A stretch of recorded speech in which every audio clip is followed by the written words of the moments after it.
Assalamualaikum, selamat malam dokter. Perkenalkan saya Adam, NRP 068 dari Kedokteran Angkatan 24 F Kabupaten PJ.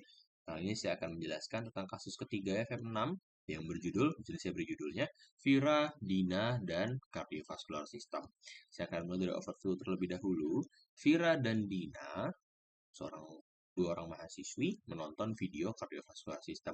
Mereka mengetahui ukuran dan juga letak jantung di rongga mediastinum, suatu rongga yang dibatasi oleh musculus diaphragmaticus, lalu dibatasi juga oleh pulmodextra sinistra.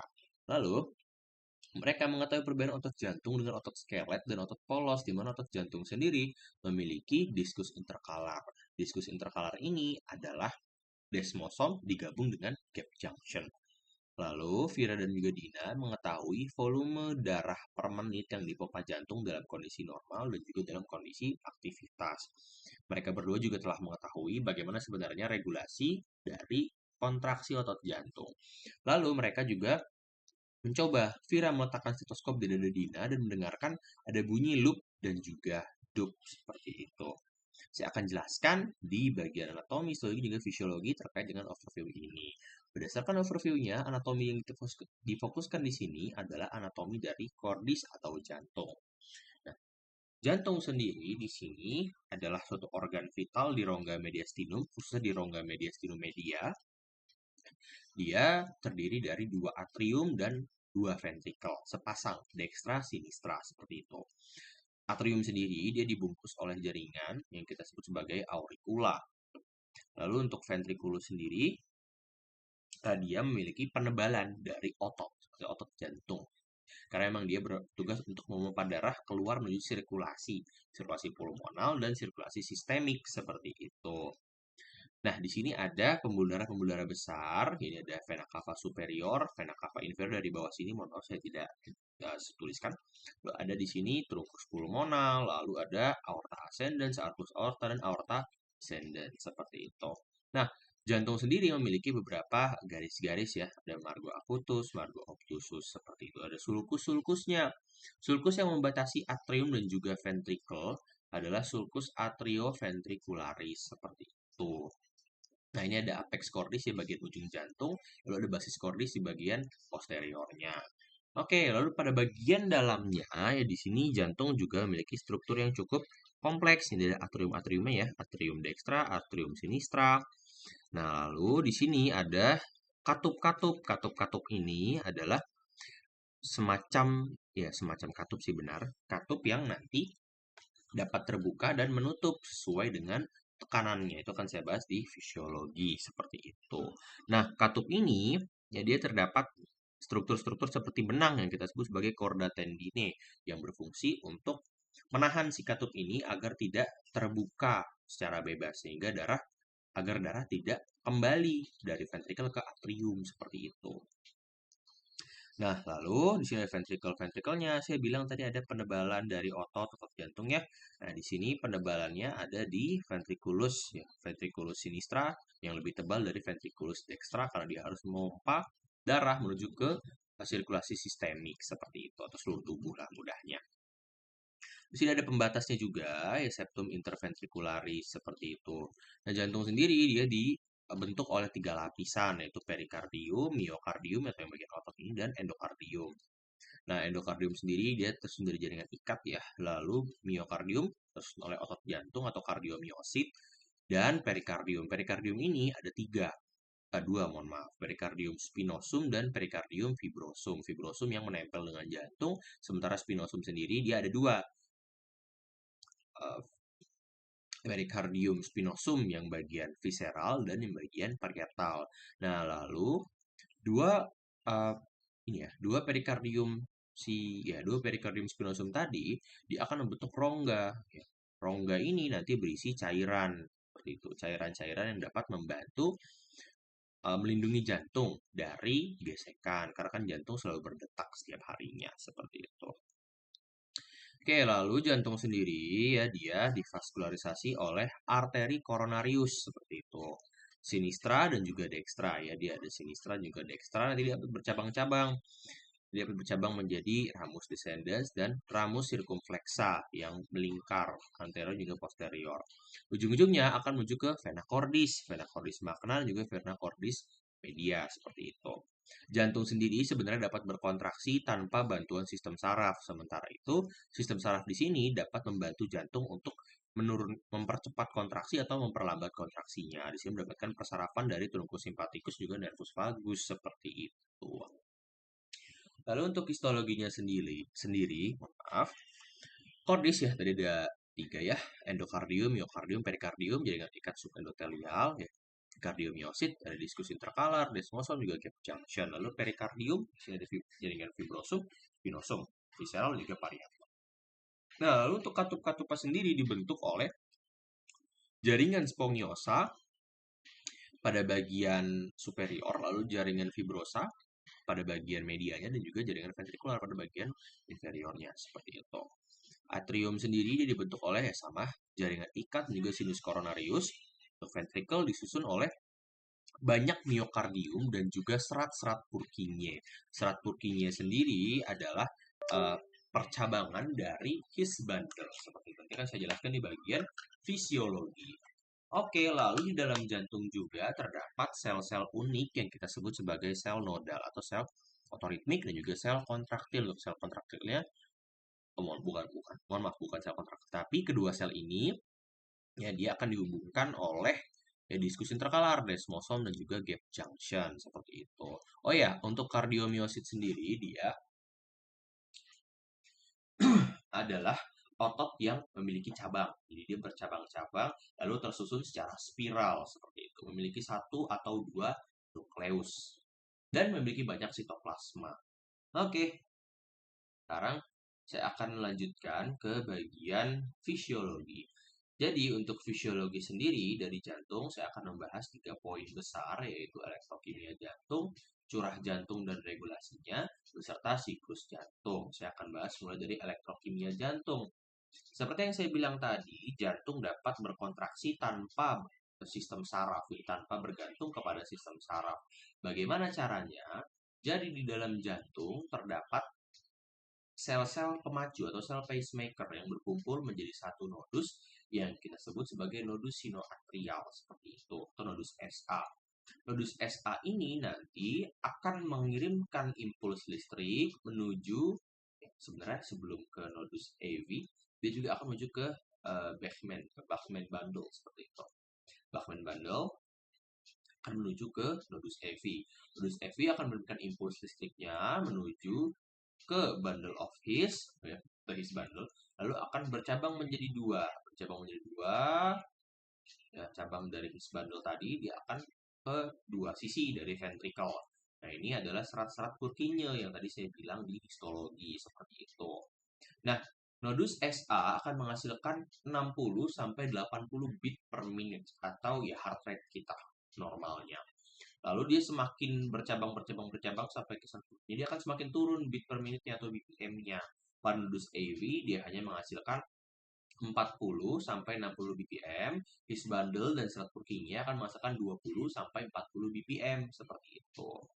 Nah, pada nodus AV akan terjadi jeda 0,1 detik sebelum mereka mulai mengirimkan impuls listrik. Jadi dari nodus AV, nodus SA mengirimkan impuls listrik menuju ke nodus AV. Nah, nodus AV menerima sinyal ini, menerima impuls listrik ini, lalu mulai mengirimkan impuls listriknya 0,1 detik setelah mendapatkan sinyal. Sehingga ada jeda di sana. Nah, jeda ini memungkinkan atrium berkontraksi terlebih dahulu, darahnya masuk semua ke dalam ventricle, baru ventricle berkontraksi, memompa darah sesuai dengan pembuluh darahnya. Jadi tidak ada aliran darah yang balik ke atrium seperti itu, sehingga darah tidak bercampur. Oke, sekarang bagaimana secara biomolekularnya? Jadi kita akan mulai dari 2 sel tadi, sel otoritmik dan juga sel kontraktil seperti itu. Jadi di dalam sel otoritmik terdapat satu kanal natrium yang namanya cukup unik, namanya adalah Fanny channel. Dia akan terbuka di ambang batas, bukan ambang batas, tapi batas bawah, seperti batas bawah dari grafik kenegatifan, gitu ya, grafik listrik lah. ambang batas potensial gitu, potensial membrane. Nah, pada minus berapa itu ya? Minus 60 mV. Jadi pada minus 60 mV sekitar itu nanti Vanity channel ini akan terbuka. Natrium dia akan masuk sedikit demi sedikit membuat keadaan dalam sel menjadi semakin positif. Nah, dia akan membuka kanal kalsium T-type. Kalsium masuk. Kalsium ini masuk membuatnya menjadi semakin positif, terbukalah kanal kedua yaitu L-type kalsium channel. Kebukalah tuh. Masuk lagi, kalsium akan masuk menjadi semakin positif. Nah, karena di sel otoritmik ini menjadi semakin positif ya, maka kalsium ini dia akan bergerak menuju ke sel kontraktil melalui gap junction seperti itu. Nah, kalsium ini yang masuk ke gap junction akan memicu pembukaan kanal natrium yang ada di gap junction itu. Natrium masuk, perubahan kepositifan ya semakin positif ya, maka kanal kalsium dia akan terbuka. Kanal kalsium akan terbuka, kalsium akan masuk. Selain itu juga ada kalsium yang masuk melalui tubulus transversal seperti itu. Nah, kalsium masuk lewat kanal, kalsium masuk lewat tubulus transversal. Dia akan berikatan dengan reseptor khusus yang ada di retikulum sarkoplasma sel kontraktil yang kita sebut sebagai RYR2, ryanodin reseptor tipe 2. Ketika dia berikatan bersama dengan protein kalmudolin namanya. Dia akan berikatan dengan reseptornya, membuka kanal ini, sehingga kalsium di retikulum sarkoplasma akan keluar. Nah, ketika retikulum sarkoplasma akan keluar, maka ya dia akan berikatan dengan troponin. Troponin yang ada di dalam sel kontraktil. Troponin nanti dia akan membuka posisinya, menggeser posisinya, membuka binding site. Sehingga miosin dan aktin dalam sel kontraktil bisa bekerja, memicu cross bridge mechanism seperti itu. Stroke power stroke ya, dan juga setelah mekanisme cross bridge ini, maka kalsium ya dia dapat dikeluarkan seperti itu. Kalsium sebelum kalsium dikeluarkan, mohon maaf, nanti dia akan setelah kalsium ini masuk ya, setelah kalsium di kanal ini masuk, maka akan terjadi kenaikan kepositifan seperti itu hingga di plus 10. Nah, ketika sudah plus 10 mV, maka kanal kalium akan terbuka. Sehingga setelah kanal kalium terbuka, dia akan turun sedikit grafiknya hingga sampai 0 mV. Lalu ya kalsium ini dia akan terlepas ya, lalu dia akan dikeluarkan menuju keluar sel dengan bantuan antiporter. Natrium juga antiporter H+, sehingga kalau pada grafik ya dia akan mengalami fase plateau, lalu dia akan turun. Nah, setelah turun, nanti dia akan mengalami masa istirahat atau relaksasi. Nah, masa relaksasi ini terjadi karena sel kontraktil ini menunggu influx kalsium dari sel otoritmik seperti itu. Menunggu influx kation dari sel otoritmik. Oke, sekarang saya akan jelaskan bagaimana sebenarnya regulasinya. Nah, tadi ada, mohon maaf sebelum ke curah jantung ya, sekaligus juga nih agen kronotropik positif negatif. Bareng jadi nggak apa-apa. Oke, jadi curah jantung atau cardiac output ditentukan oleh heart rate dikali stroke volume. Nah, heart rate ini adalah seberapa banyak jantung itu berdetak setiap menit. Normalnya 60 sampai 100 BPM, ya 100 beat per menit. Atau kita bisa ambil tengahnya 70 beat per menit dikali dengan stroke volume. Stroke volume ini adalah jumlah darah dalam liter atau mililiter yang dipompa oleh jantung dalam satu kali kontraksi seperti itu. Nah, ini kalau kita kali ya 70 BPM dikali 70 ml per beat. Nah, ini nanti akan dihasilkan 4.900 ml per menit, kita naikkan ke atas 5.000 ml per menit atau 5 liter per menitnya. Oke, yang mempengaruhi curah jantung itu kalau dilihat dari persamaan ini, maka ketika ada peningkatan dari heart rate, maka akan terjadi peningkatan cardiac output. Ketika ada peningkatan dari stroke volume, maka akan terjadi peningkatan dari cardiac output. Nah, begitu juga sebaliknya. Kalau satu turun, cardiac output turun. Kalau satu lagi turun, cardiac output turun. Seperti itu. Nah, yang mengatur heart rate adalah si nodus ini. Nah, bukan si, adalah nodus SA, nodus AV, dan segala macamnya. Nodus ini dipengaruhi juga oleh sistem saraf simpatis dan juga parasimpatis. Untuk sistem saraf simpatis, kepada sel otorin juga sel kontraktil, ya, dia akan mengirimkan Si epinefrin dan juga norepinefrin memicu G-stimulatory protein pathway. Ujung-ujungnya adalah aktivasi protein kinase A. Pada sel otoritmik, dia akan memicu pembukaan kanal kalsium nih, selain kanal-kanal tadi. Sehingga kalsium influx. Semakin positif di dalam sel, maka proses pembukaan kanal-kanal tadi akan semakin cepat terjadi. Nah, ketika proses pembukaan kanal-kanal tadi semakin cepat terjadi, kation akan lebih banyak masuk melalui gap junction ke sel kontraktil seperti itu. Nah, kalau lebih banyak kalsium yang masuk ke sel kontraktil, berarti kontraksi akan terjadi lebih cepat seperti itu. Nah, sementara pada sel kontraktil sendiri, epinefrin dan juga norepinefrin sama dengan G protein stimulatory pathway, dia akan mengaktifasi protein kinase A. Nah, protein kinase A ini ya dia akan membantu nih, ya, membantu aktivasi dari protein khusus ya. Protein khusus ini nanti dia akan membuka kanal khusus ini, membuka kanal kalsium khusus ya, sehingga kalsium yang tadi masuk lewat gap junction akan masuk ke dalam retikulum sarkoplasma, sehingga akan lebih banyak kalsium di sini yang keluar, sehingga cross bridge mechanism akan sering terjadi. Selain itu juga kalsium tadi karena dia masuk influx ya, dengan bantuan protein protolamban sepertinya namanya.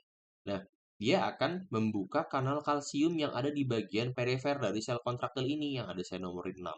Hingga kalsium akan semakin banyak masuk. Kalsium masuk, ujung-ujungnya sama seperti tadi. Maka sel kontraktil ini akan mengalami lebih banyak kontraksi dengan rentang waktu yang lebih pendek, sehingga akan terjadi apa? Sehingga akan terjadi takikardi atau beat per menitnya lebih dari 100 seperti itu. Nah, sementara pada agen kronotropik negatif atau si parasimpatis ini ya, dia bukan si ya, pada sistem saraf simpatis dia akan melepaskan asetilkolin, justru malah memicu G inhibitory protein pathway.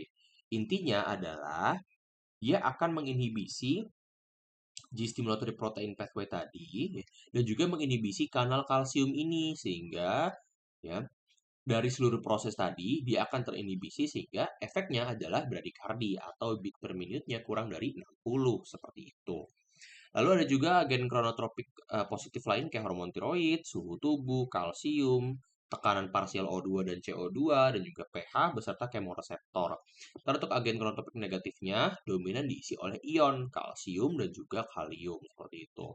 Nah, itu mengatur heart rate. Sekarang bagaimana mengatur stroke volume? Jadi stroke volume ini diatur oleh 3 hal, preload, kontraktilitas, dan juga afterload seperti itu.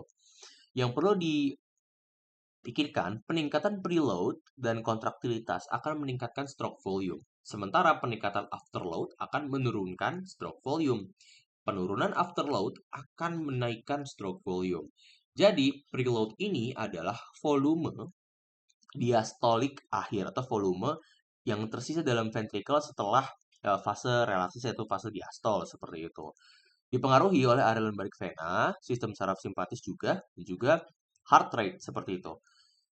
Nah, ada hukum unik yang kita sebut sebagai hukum Frank Sterling, di mana semakin besar regangan, maka akan semakin kuat kontraktilitasnya. Jadi, mudahnya hubungan ini, semakin besar aliran balik vena, maka ventricle dextra akan semakin teregang, dan kontraktilitasnya akan semakin meningkat, seperti itu. Selain itu juga, kontraktilitas jantung ya dipengaruhi oleh hormon tiroid, T3, T4, glukagon, CA2+, juga SSS. Hormon tiroid juga hormon glukagon akan memicu peningkatan ekspresi reseptor sistem saraf simpatis seperti itu, sehingga kontraktilitas akan meningkat, heart rate akan meningkat. Nah, sementara kalau afterload ini dia adalah resistensi yang harus dilewati oleh masing-masing darah, oleh darah, iya benar, oleh darah ketika dia akan masuk ke dalam pembuluhnya. Nah, resistensi ini harus dilewati oleh kemampuan kontraksi dari ventricle-ventricle itu. Resistensi itu contohnya apa? Ada penumpukan plak di sini, seperti itu. Ketika ada penumpukan plak, maka dia akan sulit untuk masuk menuju ke pembuluh darah, seperti itu. Nah, karena dia sulit masuk, maka ventricle dia harus meningkatkan kontraksinya, seperti itu. Lalu saya akan jelaskan mengenai siklus jantung. Siklus jantung ini yang menghasilkan suara loop dan juga dup. Nah, di sini dia terjadi hanya dalam 0,8 detik. Saya akan bahas dari fase pertama, yaitu fase diastolik akhir. Fase diastolik akhir ini adalah fase pengisian. Jadi, vena cava superior inferior, lalu di sini vena pulmonal ya, dia akan mengisi atrium seperti itu. Karena dia mengisi atrium, tekanan di dalam atrium dia akan tinggi kan dia akan teregak. Tekanan atrial dia akan lebih dari tekanan ventrikular. Nah, darah dia akan keluar menuju ke ventrikel secara pasif 70 sampai 80%-nya. Lalu ada aktivasi dari nodus AV ya. Dia akan bekerja dan atrium akan mulai berkontraksi sehingga 20% darah, 30 sampai 20% darah akan dipompa menuju ke ventrikel seperti itu. Nah, sini katup mitral dan juga katup trikuspid dia akan terbuka. Set terbuka. Kita lanjut lagi ke fase berikutnya yaitu fase kontraksi isovolumetrik seperti itu. Nah, ketika darah sudah mengisi ventrikel, ya ventrikel tadi akan mulai berkontraksi karena sudah ada aktivasi dari nodus AV, menuju ke his bundle, menuju lagi ke apa itu? Mohon maaf, serat Purkinje seperti itu.